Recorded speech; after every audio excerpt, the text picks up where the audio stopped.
नमस्कार, मैं H S Shekhawat एक बार फिर से आप सभी का स्वागत करता हूँ श्री करनी क्लासेस के यूट्यूब चैनल में। राजस्थान का भूगोल सामान्य परिचय हम लोग पढ़ रहे हैं, तो आप सभी फटाफट कॉपी पेन लेकर तैयार हो जाइए और शुरू करते हैं आज की क्लास। ये कर्क रेखा की सामान्य जानकारी के बाद हम आगे बढ़ते हुए बात करते हैं समयांतर की।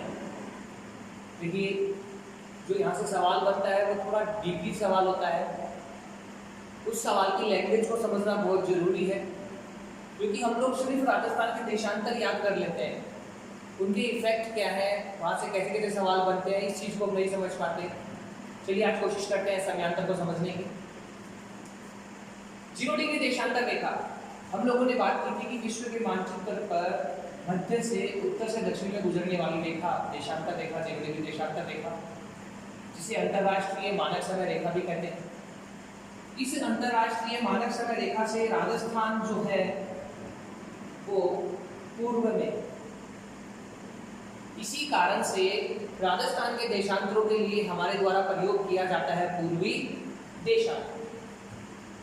बात करें राजस्थान की, तो राजस्थान का पूर्वी छोर और राजस्थान का पश्चिमी छोर, राजस्थान के पश्चिमी छोर जैसलमेर से होकर गुजरता है 69 डिग्री 30 पूर्वी देशांतर, और पूर्वी छोर धौलपुर से होकर गुजरता है 78 डिग्री पूर्वी देशांतर। यहां से आगे बढ़ते हैं भारत के नक्शे की ओर, तो देखते हैं कि भारत के नक्शे में उत्तर से दक्षिण बीचों बीच गुजरती है 82.5 डिग्री पूर्वी देशांतर रेखा। चाहे राजस्थान हो चाहे भारत हो, देशांतर की बात की जाएगी तो उसकी पूर्वी लगेगा। पूर्वी क्यों लगेगा? क्योंकि 0 डिग्री देशांतर के हम पूर्व में।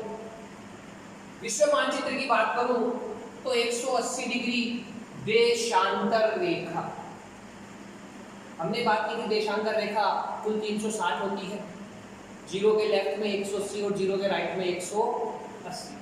चलिए मोस्ट इंपोर्टेंट बात करते हैं। 1 डिग्री देशांतर रेखा को पार करने में सूर्य के प्रकाश को लगा समय। एक देशांतर रेखा जो है, एक देशांतर रेखा से दूसरी देशांतर रेखा तक पहुंचने में, कहने का मतलब 2 देशांतर रेखाओं के मध्य सूर्य के प्रकाश को कितना समय लगता है? तो यहां सूर्य के प्रकाश को समय लगता है 4 मिनट। सूर्य का प्रकाश समय कितना लगता है याद रखिएगा, देशांतर रेखा समय दर्शाती है। देशांतर रेखा क्या दर्शाती है? समय दर्शाती है।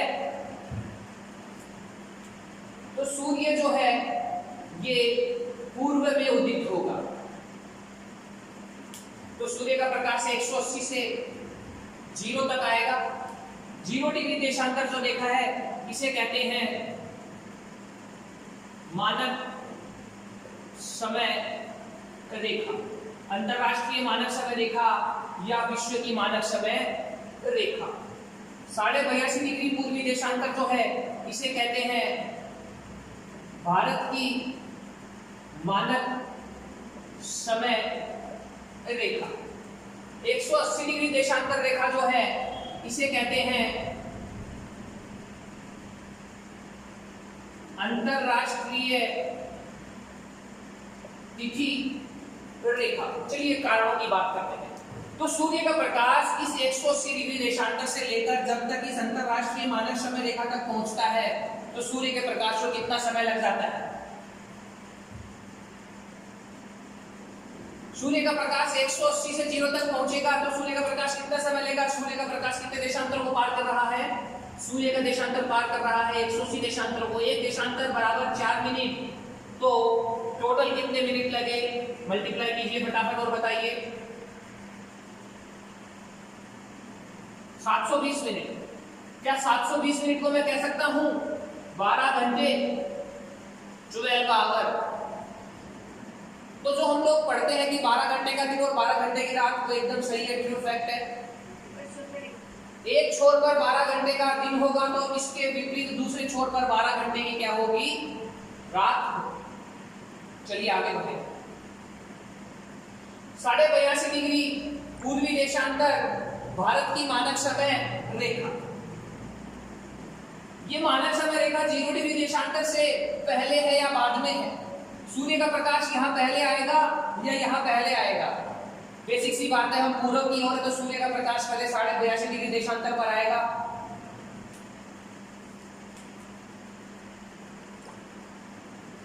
तो यहां समय में कितना अंतर है? 82.5 मल्टीप्लाई बाय 4,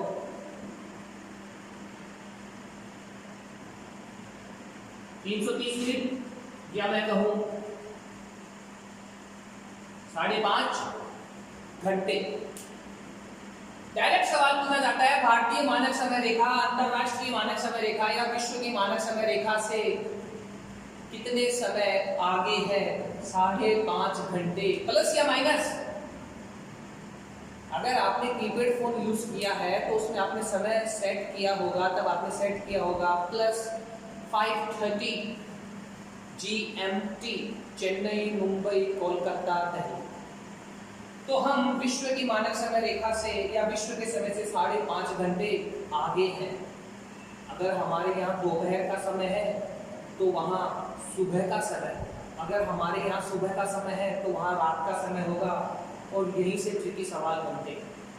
चलिए आगे बढ़ें।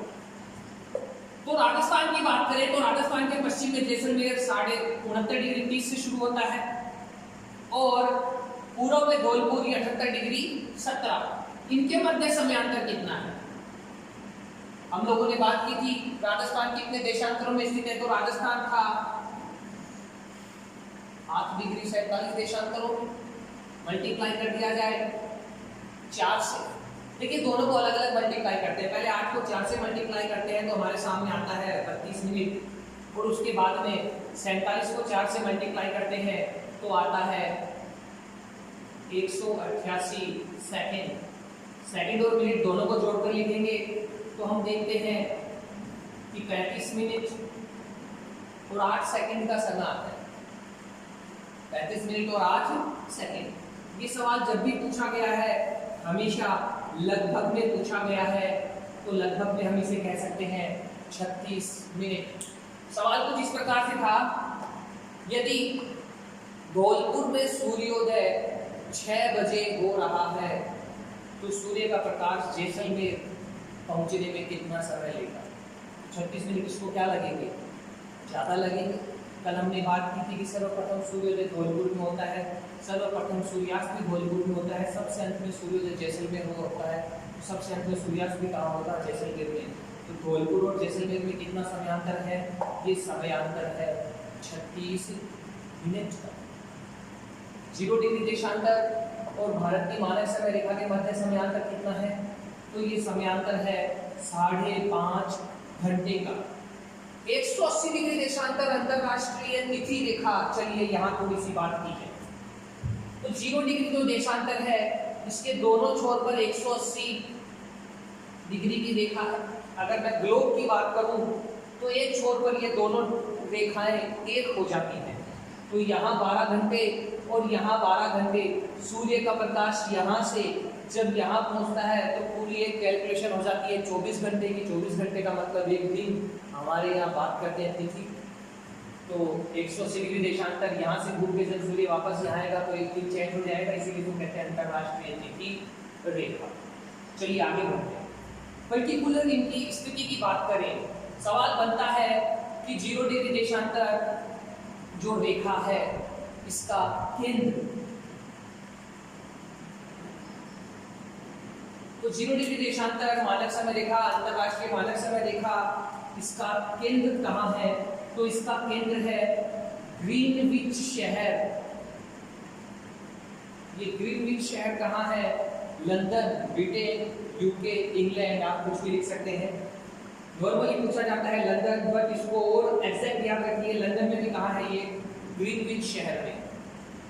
भारत की मानक समय रेखा का केंद्र कहाँ है? तो ये केंद्र है नैनी। ये नैनी कहाँ है? तो ये है इलाहाबाद यूपी में। ये केंद्र कहाँ है? इलाहाबाद यूपी में। एग्जैक्ट पॉइंट कौन सा है? तो ये एग्जैक्ट पॉइंट है नैनी। चलिए आगे बढ़े। ये जो भारतीय मानक समय रेखा है इसे इंडियन स्टैंडर्ड टाइम लाइन कहा गया है, इसीलिए इसको कह देते हैं हम IST। और अंतरराष्ट्रीय मानक समय रेखा इसे ग्रीनविच रेखा भी कहते हैं, इसीलिए इसको कहते हैं GMT, Greenwich Mediterranean time line. Greenwich Mediterranean time line, Indian standard time line. आगे बढ़ते हैं और बात करते हैं भारतीय मानक समय रेखा, इंडियन स्टैंडर्ड टाइम लाइन।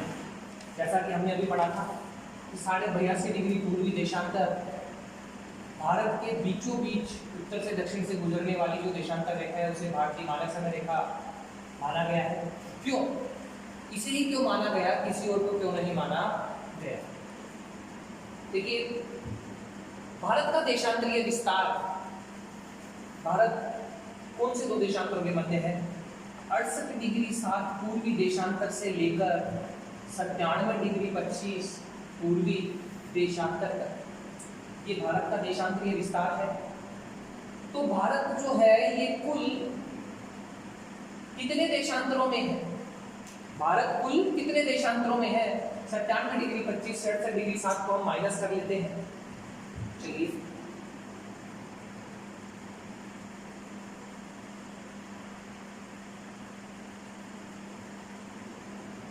हमने माइनस किया, हमारे पास आ गया 18, और यहाँ से हमने माइनस किया, हमारे पास आ गया 29। तो हमने देखा कि भारत कुल कितने देशांतरों में है? 29 डिग्री 18। तो कह सकता हूँ मैं लगभग 30। भारत कितने देशांतरों में स्थित है? भारत जो है वो लगभग 30 देशांतरों में स्थित है। तो एकदम सेंटर में कहाँ होगा? 15, इधर से भी 15 और इधर से भी 15। इसी वजह से ये सेंटर वाली रेखा ली गई है ताकि समय में जो अंतर है वो ना रहे। अगर इधर प्लस तो इधर 1 घंटा माइनस, ताकि समय का अंतर समाप्त हो जाए। इसीलिए 82.5 डिग्री पूर्वी देशांतर को भारतीय मानक समय रेखा माना गया। ये जो भारतीय मानक समय रेखा है इसका केंद्र है नैनी, इलाहाबाद यूपी, जैसा कि हमने अभी बात ही की थी। चलिए आगे बढ़ते और बात करते हैं कि जिस प्रकार से कर्क रेखा 8 राज्यों से होकर गुजर रही थी, वैसे ही IST Indian standard time line कितने राज्यों से होकर गुजरती है?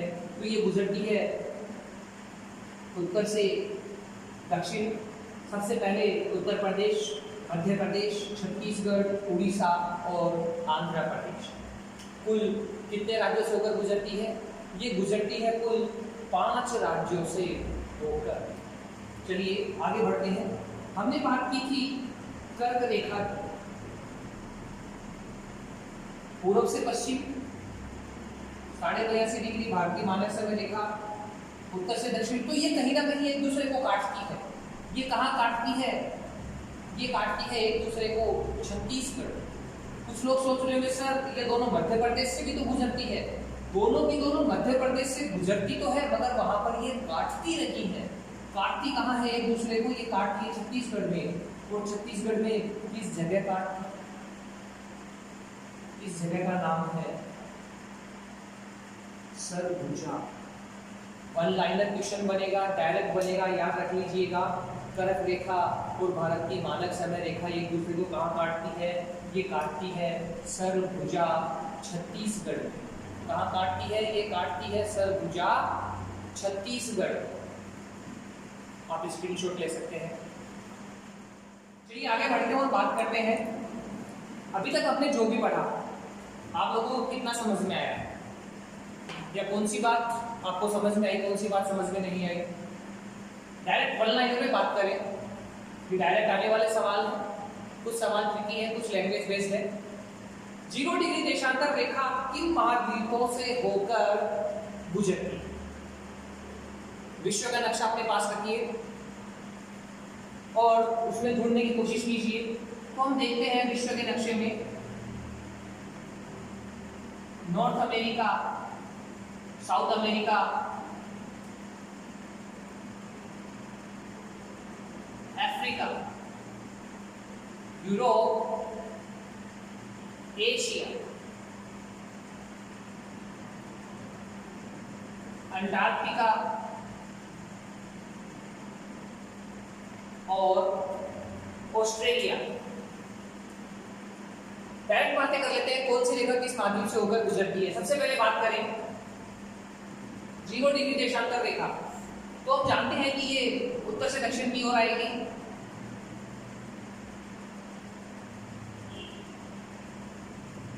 तो ये यूरोप महाद्वीप,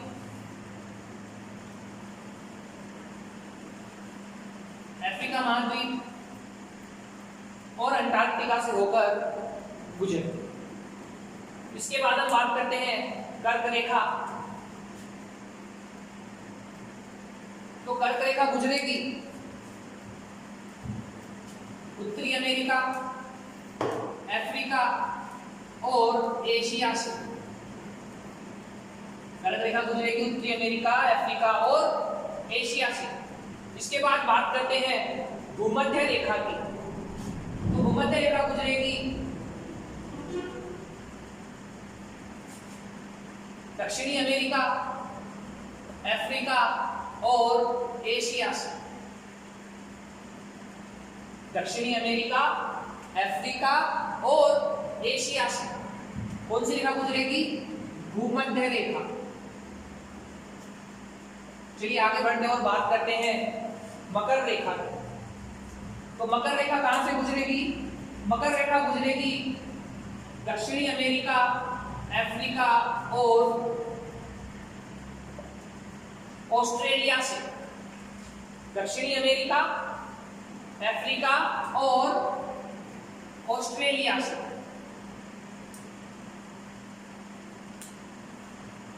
देखिए कर्क रेखा, भूमध्य रेखा और मकर रेखा तीनों कहां से गुजर रही है? ये तीनों ही गुजर रही है अफ्रीका से। यूरोप महाद्वीप से न कर्क गुजरती है, न मकर गुजरती है और न ही भूमध्य रेखा गुजरती है। ऑस्ट्रेलिया से केवल मकर रेखा गुजरती है, उत्तरी अमेरिका से केवल कर्क रेखा गुजरती है, एशिया से कर्क और भूमध्य रेखा गुजरती है, दक्षिणी अमेरिका से गुजरती है भूमध्य रेखा और मकर रेखा। पहले विश्व के मानचित्र पर प्रैक्टिस कीजिएगा, फिर एक दो बार आप रफ नोटबुक पे प्रैक्टिस कीजिए, अच्छे से याद हो जाएंगे। देखने में बड़ा सिंपल लगता है, जब सवाल आते हैं तब हम कंफ्यूज हो जाते हैं। चलिए आगे बढ़ते हैं सेकंड क्वेश्चन की ओर। अंतरराष्ट्रीय मानक समय रेखा। अंतरराष्ट्रीय मानक समय रेखा किसे कहते हैं? तो अभी हमने बात की थी कि विश्व को दो भागों में बांटने वाली जो 0 डिग्री देशांतर रेखा है, इसे ही अंतरराष्ट्रीय मानक समय रेखा कहते हैं। समय रेखा हमेशा सेंटर में होती है और हम जानते हैं कि इसके इधर भी 180 और इधर भी 180। तो समय का प्रभाव दोनों ही ओर क्या है? बराबर बराबर है। अभी हम लोगों ने पढ़ा था एक देशांतर 4 मिनट, तो यहाँ भी 12 घंटे का अंतर और यहाँ भी 12 घंटे का, 12 और 12 24 घंटे। इसी प्रकार से 24 घंटे का पूरा एक दिन होता है। सूरज पूर्व में होगा तो यहाँ दिन होगा, जब ये इधर आएगा तो यहाँ दिन होने लग जाएगा, तो यहाँ रात होने लग जाएगी। अगले क्वेश्चन की ओर बढ़ते हैं। अंतरराष्ट्रीय तिथि रेखा। यही से सूरज जब इस 180 से इस 180 का पूरा एक चक्कर कर लेता है, तो पूरे 24 घंटे का जो टाइम पीरियड है वो सूरज के द्वारा पूरा कर लिया जाता है। 24 घंटे, एक दिन, दिन, तिथि। तो अंतरराष्ट्रीय तिथि रेखा किसे कहेंगे? 180 डिग्री देशांतर। याद रखिएगा, मैंने 180 के साथ पूर्वी या पश्चिमी का प्रयोग नहीं किया, मैंने प्रयोग किया है सिर्फ 180 डिग्री देशांतर। इसे कहते हैं अंतरराष्ट्रीय तिथि रेखा। अभी ये सवाल भी में बना था कि जो 180 डिग्री देशांतर रेखा है वो किस महाद्वीप से होकर गुजरती है। हम जानते हैं कि विश्व के मानचित्र पर दोनों ही छोर पर जल राशि है। ये जल राशि है, ये किस नाम से जानी जाती है? ये जानी जाती है प्रशांत महासागर के नाम से। प्रशांत महासागर। तो 180 डिग्री देशांतर रेखा कहां से गुजरेगी? प्रशांत महासागर से। इसी को इंग्लिश में कहते हैं पैसिफिक ओशियन। आगे बढ़ते हैं। कर्क रेखा किस गोलार्ध में स्थित है? कर्क रेखा किस गोलार्ध में? सबसे पहले तो आप ये सोचिए कि कर्क रेखा राजस्थान से गुजर रही है, बिल्कुल गुजर रही है। भारत से गुजर रही है, बिल्कुल गुजर रही है। तो राजस्थान और भारत की स्थिति कौन से गोलार्ध में है? ये उत्तरी और पूर्वी गोलार्ध में है, मगर कर्क रेखा अक्षांश रेखा है।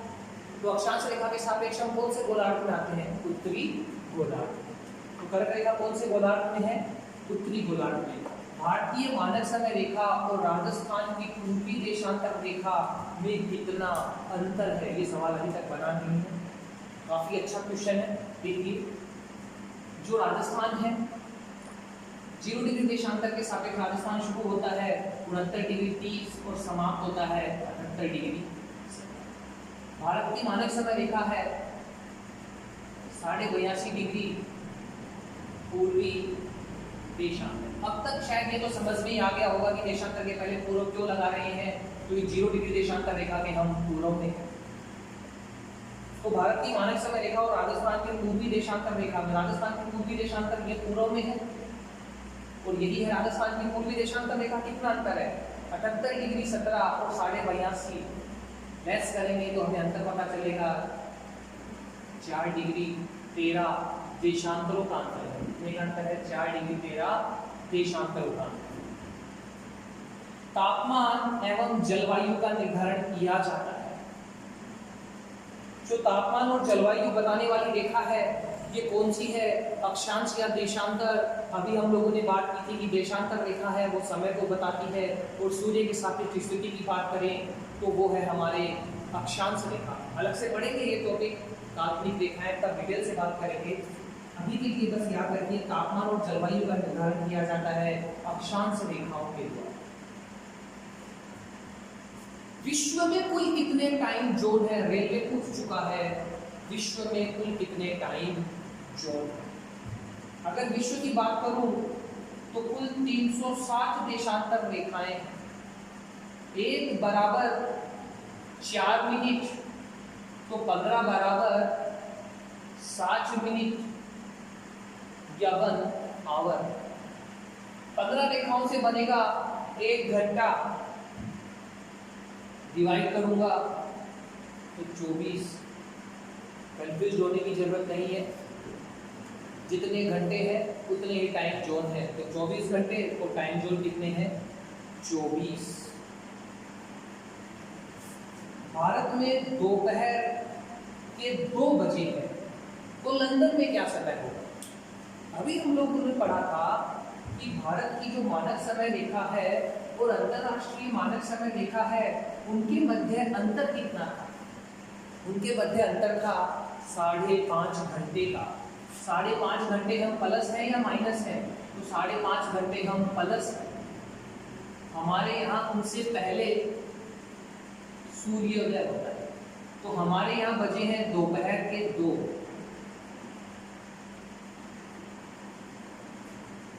तो यहाँ इस वक्त यहाँ क्या हो रही होगी? यहाँ रात हो रही होगी या सुबह हो रही होगी?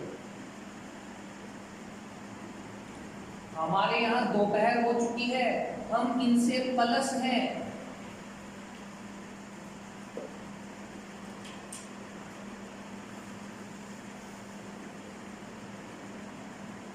हम इनसे प्लस है। बहुत से लोग गड़बड़ कर देते हैं। हमारे यहाँ दोपहर है, तो यहाँ पर क्या होगी?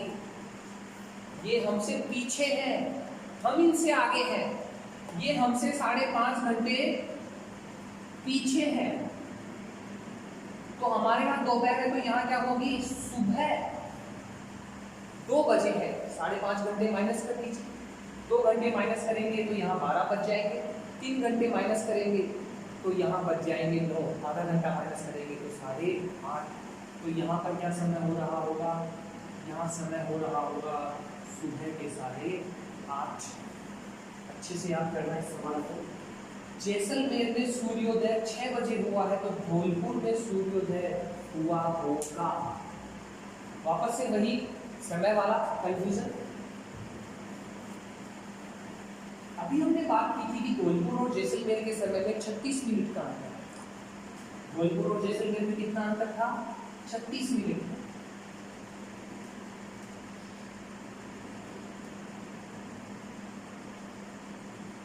धौलपुर हमसे प्लस है, तो हम धौलपुर से क्या है माइनस। बस आप ये देख लीजिए कहाँ का बिंदु दिया गया है और कहाँ आपको जाना है। हमारे यहाँ सूर्योदय हुआ है 6 बजे,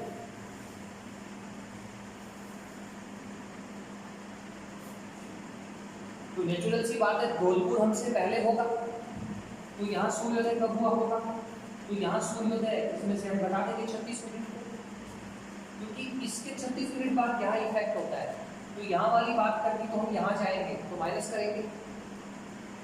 इस वजह से कंफ्यूजन क्रिएट मत करना, ये पहले है ये बाद में है, ये पहले है और ये बाद में, क्योंकि पूर्व में और सूर्योदय पूर्व में होगा। तो यहाँ कितने बजेंगे, यहाँ बजेंगे 5:24। क्या समय हो रहा होगा, 5:24। यदि यहाँ 6 बजे का समय होता तो यहाँ हम 36 प्लस करते, 6:36 करते। 22 दिसंबर को राजस्थान में स्थिति होगी। हम लोगों ने सूर्य के सापेक्ष स्थितियों की बात की थी, तब हम लोगों ने बात की थी सर्दी और गर्मी की। सर्दी और गर्मी याद रखना, इजी क्वेश्चन हो जाएगा। दिसंबर की बात कर रहा है और बात कर रहा है राजस्थान की, सीधी सी बात है। राजस्थान दिसंबर में क्या होता है, राजस्थान के अंदर दिसंबर में पड़ती है सर्दी, तो सर्दियों में क्या होगा, दिन छोटा और रात बड़ी। चारों ऑप्शन एक जैसे लगेंगे, केवल बात करनी है कौन सा महीना दे रखा और कहाँ की बात कर रहा था, क्योंकि दिसंबर के महीने में 22 दिसंबर सूर्य जो है वो चलते का मकर रेखा था, तो वहाँ गर्मी, हम उनसे दूर होंगे तो हमारे यहाँ सर्दी। ये कुछ क्वेश्चंस थे, कोई क्वेश्चन नहीं समझ में आया कमेंट बॉक्स में आप बताइए, कोई पॉइंट रह गया हो, क्लियर नहीं हुआ हो, आप कमेंट कीजिए। कोशिश रहेगी आपको वो बिंदु समझाने की पूरी। पढ़ते रहिए, सजग रहिए। ये जो लॉकडाउन का समय है इसका सदुपयोग कीजिए, क्योंकि लॉकडाउन खुलने के बाद आपको समय नहीं मिल पाएगा, 2 से 3 महीने में कभी भी एग्जाम्स हो जाएंगे।